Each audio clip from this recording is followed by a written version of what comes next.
Hey nerds, welcome back to Read by a Redhead. If you're new here, I'm Martha, Redhead, and today is my January wrap up, which I am super excited about. I actually had a very good reading month, so I can't wait to dive into the books I have read in the month of January. So just before I kind of dive into it, I kind of want to give a rough synopsis to my kind of star rating system. So I use the 5 stars purely because it's on Goodreads, it's simple, and I don't like to overcomplicate it, otherwise I'll be thinking about it for days. So for me, 1 star is horrendous, like absolutely horrendous. 2 stars is horrendous with maybe a redeeming quality-ish. 3 stars is, it was okay, but there is an issue. And by that I mean there is something in the book that means I cannot class it as good or okay. There is something that to me is wrong. So that's my 3 stars. 4 stars means I really enjoyed it. I really liked it. I had a good time reading it, but it wasn't amazing. It wasn't like one of my best. It was just a good book that I had a fun time reading. And then 5 stars is I absolutely loved it. I absolutely loved it. It was amazing. 5 stars does not mean it is the best written book. It does not mean it is a book that everybody will love. My rating system is very much for me, and it's why I like to kind of dive into my ratings and explain them so that even if I rated something like 3 or 4, you may enjoy it anyway. So that's enough wittering. I'm going to dive right in now with my first book from January. So book 1, as I say, was started in 2020, finished in 2021, and that is The Song Rising by Samantha Shannon. Now this is book 3 in the Bone Season series, and I was listening to them all by audiobook because the narrator is amazing. I do discuss how good the narrator is in my 10 best audiobooks video, so if you want to check that out, I will link it below. But yeah, this book was brilliant. It was much more quick paced than book 2, and I just found that it really kind of expanded the series and the characters. And oh my god, it was my first true taste of Samantha Shannon breaking my soul and just throwing twists and turns in at every different angle. It was fantastic, and that is why I gave it 5 out of 5 stars. Now, book 2 is sticking along the same theme, and that is actually the prequel to the Bone Season trilogy, which is The Pale Dreamer. I also did this by audiobook because, again, the narrator is fantastic, and I was just kind of so used to her voice I didn't want it to end. So yeah, I picked up Pale Dreamer, and my biggest thing with this book is that I wish I'd read it first. So if you haven't read The Bone Season, read Pale Dreamer first, because oh my god, it makes everything so much more simple. It really explains the syndicate and all of that, and I just think it would be a lot more beneficial reading it first, which is kind of why I gave it 4 stars instead of 5, because I did really enjoy it, but I didn't absolutely love it because a lot of kind of the world and like explanations I already knew because I've already read 3 books in the series. But it did give you a really good insight into Paige's backstory, and I did really enjoy it. Just realised I haven't explained what the Bone Season trilogy actually is, so if you don't know and have been hiding under a fantasy rock, Bone Season is set in a future, and basically in this version of our world, the people are split into 2 categories. You're either amerotic, which are normal people like you and I, or you are voyant. And the voyants have abilities that link them with this otherworldly thing called the ether that connects everything. That's probably as good as I can explain it. The first book follows Paige, who is part of a crime underworld in this London, and she is a voyant. That means she is hunted by the government and the governmental institutions, and it's to do with her and this underworld and also some secrets that the government are hiding. I really can't explain this series very well. You'd think I'd be able to by now, but no. But yeah, it's fantastic, and that's kind of the synopsis of the first one, which is why I haven't gone into any synopsis for book 3 or the prequel. So after completing those 2 audiobooks, I actually picked up a physical book, which for me was very exciting because physical reading took a back burner in 2020. It was something I really mentally struggled with. Audiobooks kept me going and are the only reason I read that many books. But yeah, I was just in a mood to read something, and then I watched Bridgerton. And I watched it in a day, and I might be as obsessed as everybody else on the internet. It's wonderful, and it's based on a book. So what did I do? I read the book. So the third book in January that I read is The Duke and I, which is the same story that is the first series of the Bridgerton TV show. The books are written by Julia Quinn, and they are very different. Now, a lot of it's the same, the plot's the same, the characters are kind of the same in the sense of the same relations, the same names, and the same couple pairings. However, there are some crucial differences. So the books don't have any of like the racial stuff that's in the TV show, which, listen to people of colour voices on this, it wasn't handled very well. Personally, I actually went into it thinking it was colourblind casting and thought that was brilliant, and then they had like that throwaway line about the racial tensions going away because the Queen was black, and yeah, it didn't really work at all. But yeah, there's none of that in the books. It is very, very white. It's also extremely heteronormative. Those glimpses of queerness that we got in the TV show, which were a little bit queerbaity at times, yep, none of that. And my biggest issue, especially with book one, The Duke and I, was there's a thing in the TV show that I didn't enjoy that came directly from the book. So, if you don't know, Bridgerton TV show, The Duke and I, first one, is set in like Regency era England, and it follows Daphne, who is the eldest daughter in this family, who are they're quite well off. They're like, I think Viscount is the title of the eldest brother because the dad's dead. So yeah, so like they're a part of like big society, and she enters into like a fake dating scenario with the Duke, and then it's a romance, fake dating, they end up together. All well and good, all good fun. I enjoy fake dating, I enjoy the angst and everything that comes along with it. What I do not enjoy, and really did not enjoy, especially in the book as well as the TV show, is rape. Funnily enough, don't think it should be part of a romance book. Especially not male rape that is just then ignored as if it was okay. I'm sorry, but if this had been the other way around and it was a guy who had raped the girl to force her to get pregnant, it would be everywhere. Nobody would be okay with it. It would become a massive thing, and everyone would be like, why didn't the TV show or the book address it and show that it's wrong? But because it was the other way around and it was a woman forcing the guy so that she could get pregnant, it seems to be okay, and I'm just not okay with that. And it meant that I gave the book 3 stars because I did have such a good time reading it, and the characters were good fun and the romance was cute and angsty, but I couldn't with good conscience give it 4 stars when that rape was so instrumental to the romance and it was handled so badly. Actually, no, it wasn't handled.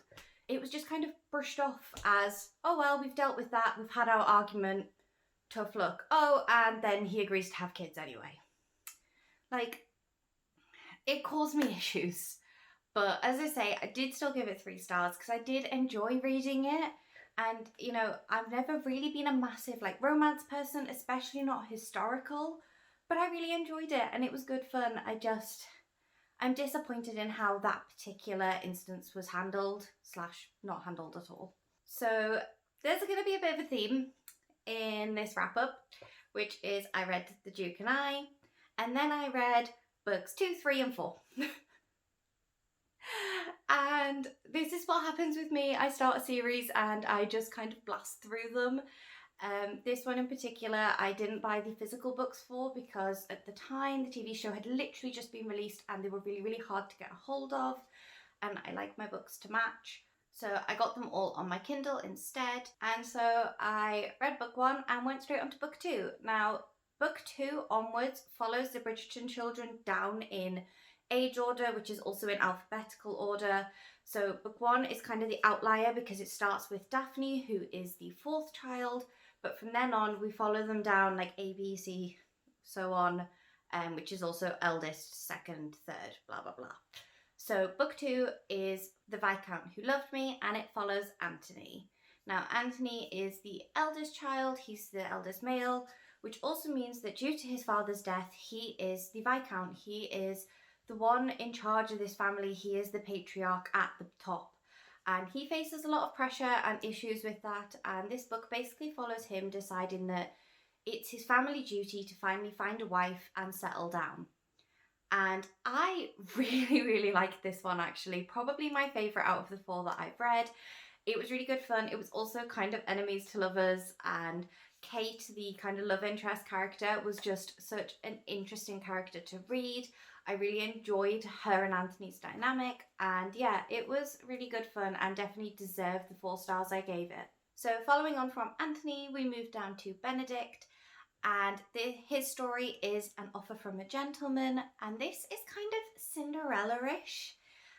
It definitely started off very, very Cinderella-ish with the poor love interest Sophie getting to go to the ball, meeting the prince, having to run away from the prince, and leaving behind a clue. So it started off very, very stereotypical Cinderella-ish, and I was a bit like, I don't think I'm actually going to enjoy this very much.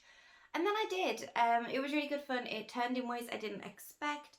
The angst and tension between Sophie and Benedict, and also the fact that the whole way through the book, Sophie is so aware of her social standing and of how that may affect herself and Benedict.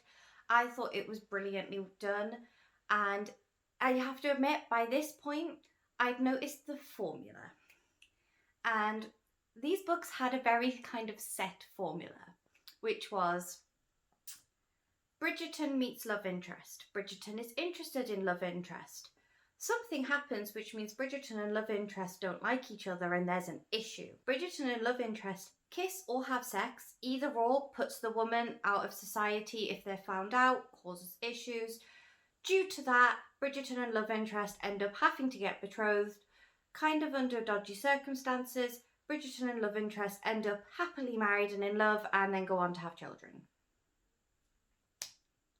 It was quite formulaic, but just because it was formulaic doesn't mean I didn't enjoy it. And yet again, I gave the 3rd book 4 stars. None of these books could have gotten 5 stars because, as I say, overall as a world and a series there are issues, but the 1st book was written 20 years ago. So I did take that into account when I was writing my ratings for these. On to the last Bridgerton book that I read in January is book 4, and this kind of follows Colin. Like, it's meant to, because follows alphabetically, follows Bridgerton children. But personally, I think this is Penelope's book. Penelope Featherington, if you don't know, she in the TV show was just awesome. But yeah, this is technically Colin's book, but it's not, it's Penelope's book. And this is when, now, if you've seen the TV show, keep watching. If you haven't and you have an interest in watching or reading it, please skip. And I will put a timestamp that you can skip to on the screen. So this is when, in the books, it got revealed that Penelope is Lady Whistledown. Now, I, of course, went into the books already knowing this, because the TV show revealed it at the end of series 1, so I was already aware that Penelope is Lady Whistledown. And you can kind of see little clues of it in the books as well as the TV show leading up to it, but I really, really enjoyed the way this was revealed in book 4. So book 4 is called Romancing Mr. Bridgerton, and this is again why I think that it's more Penelope's book, because even the title is like from her point of view, it's Romancing Mr. Bridgerton. Like, it's Penelope's book, okay? Like, that's how I saw it. And I really did, as I say, enjoy the way it was revealed. I enjoyed how her and Colin's dynamic was affected by her being Lady Whistledown, and it wasn't kind of, here's the romance, here's the reveal. It was, they are part of each other, and they're part of who Penelope is as well. And I actually really want to continue the series to find out how it kind of plays out after the reveal of Penelope as Lady Whistledown. But I then got distracted with other books, and I want to wait until I'm back in that like binge mindset and finish the rest of the series. So yeah, again, this one got 4 stars.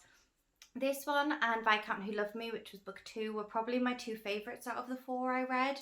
I just think they both had a lot more substance to them, and yes, they still followed the standard Bridgerton formula that I discussed, but they were really good fun, and I'm really glad that I spent, I think, 5 days binging 4 books. It was great.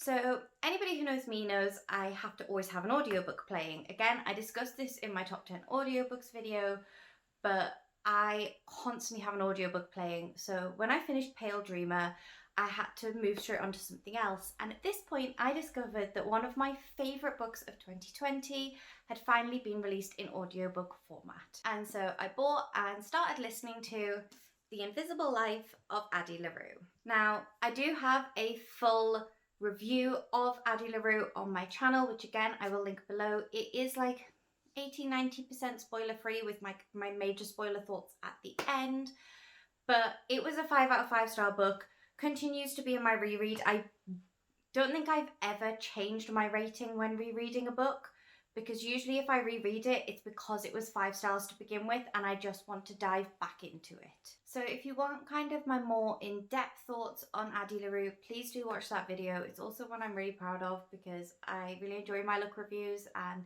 I had a lot of good fun discussing this book. But I learned new things when rereading it, which is why I reread books. Now, before I forget, because I'm a nightmare for forgetting these things, if you don't know, Addie LaRue follows this girl called Addie who back in early 18th century France makes a deal with a dark god to be free. Now, she doesn't specify the terms of her agreement, and basically what he gives her is immortality. She is frozen with her body exactly as it is now, and she cannot age, and she's free to live. However, the catch is that she'll be forgotten by everybody she ever meets. And then at a point in New York in the future, she meets a boy who remembers her. Now that is a very, very quick synopsis for a book that is fairly chunky and is really, really fantastic, so in-depth. But rereading it, I had like new thoughts, and one of them might be a bit of a wild theory, but I just want to share it and see if anybody else might have this like mind-blowing what if this is true moment. So my first reread thought, which I do think is a bit of like conspiracy theory-esque, makes no sense, but also kind of works in my brain, is Luke. Now Luke is dark, devilly, shadowy figure, and it is said in the book pretty early on that Addie has been like imagining her like dream bloke in her dreams and like sketching out his face for years, and then when she meets Luke, that's what he looks like. And it's kind of like a taunt between them that he has taken the form of the thing that she's always wanted. But then I decided in my like half asleep listening to this audiobook, as I really should have been already asleep brain, that what if he'd planted his image into her head? What about if, because we don't know what he knows and what he doesn't, but he seems to be fairly omniscient. So what if he planned this? What about if he implanted his image into her head and followed it through? Because I had this thought really, really early on in the book, and then when I was listening to it, I was waiting for like the flashbacks when we discover one of the other characters had met Luke, and waiting to see how they described him, and he wasn't really described.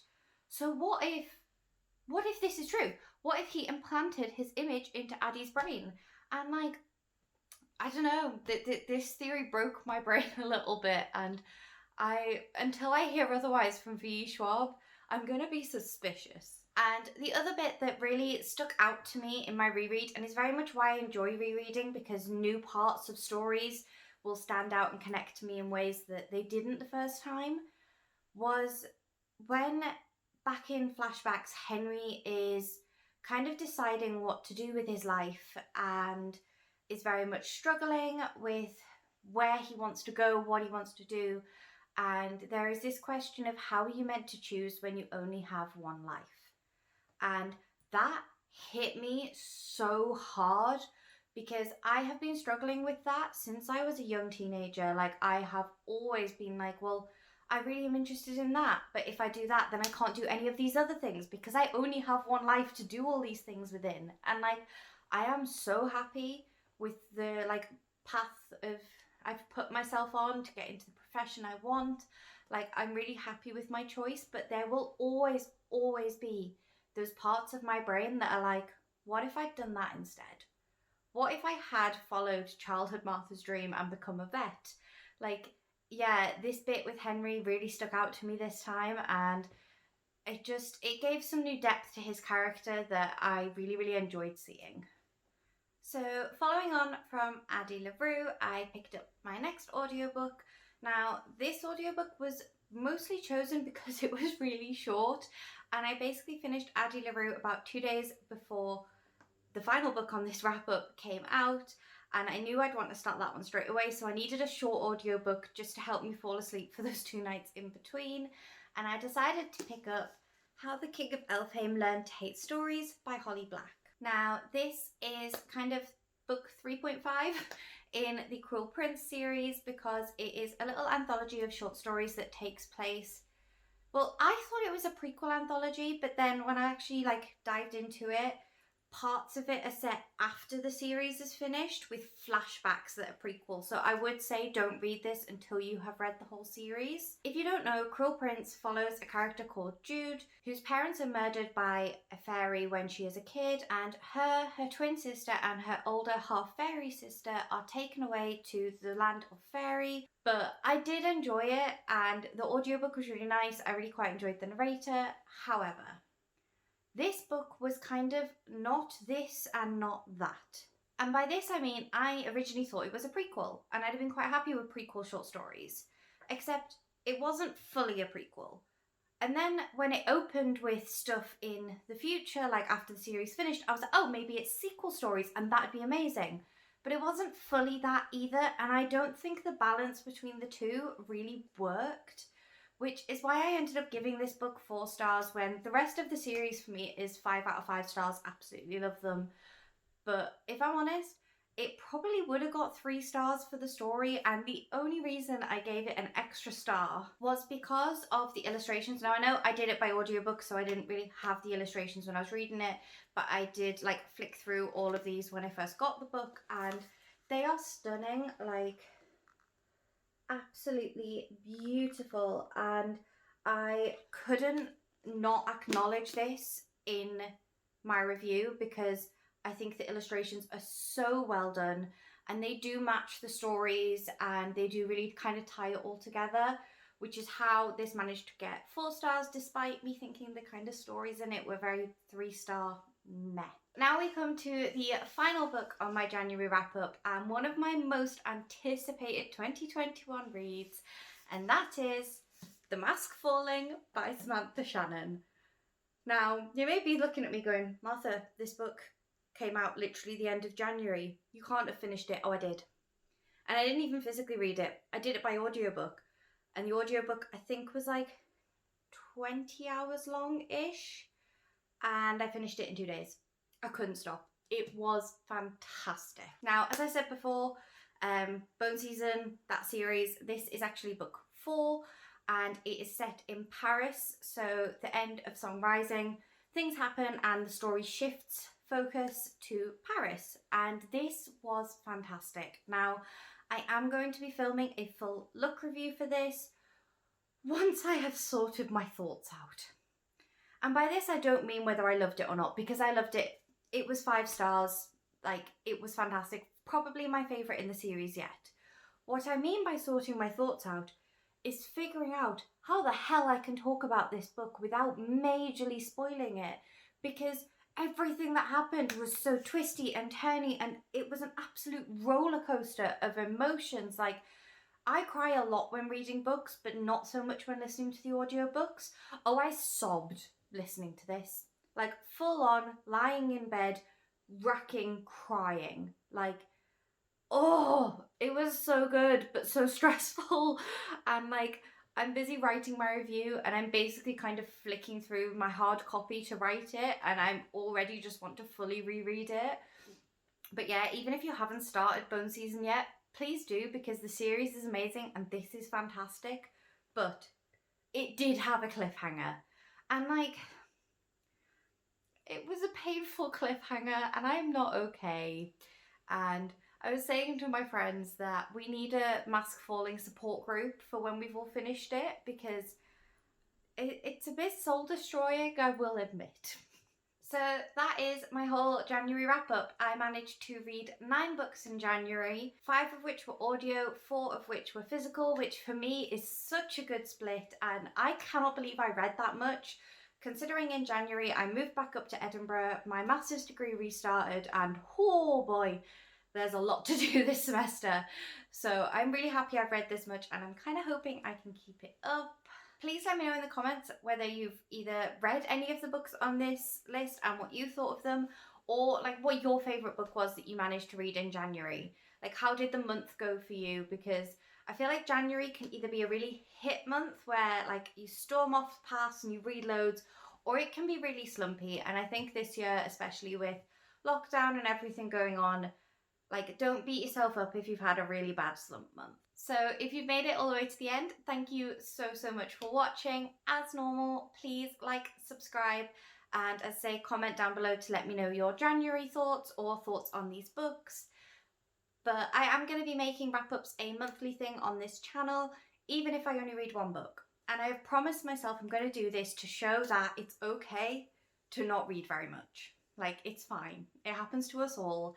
And you will notice that a lot of mine will be rereads because I enjoy them, and I'm not going to force myself not to do that just because I'm doing BookTube now. But yeah, I will see you very soon for some more bookish content.